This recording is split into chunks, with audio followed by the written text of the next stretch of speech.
khâu ở này ruân rề quay thà ai rồi nít tàu lâu đã na mù ngắm mà ghé dân mây nắng ta quăng lâu thật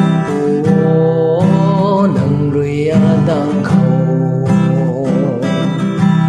dính cây gàn tha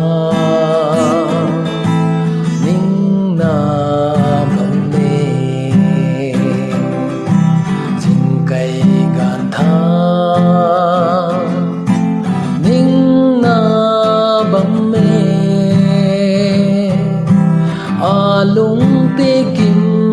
lâu nè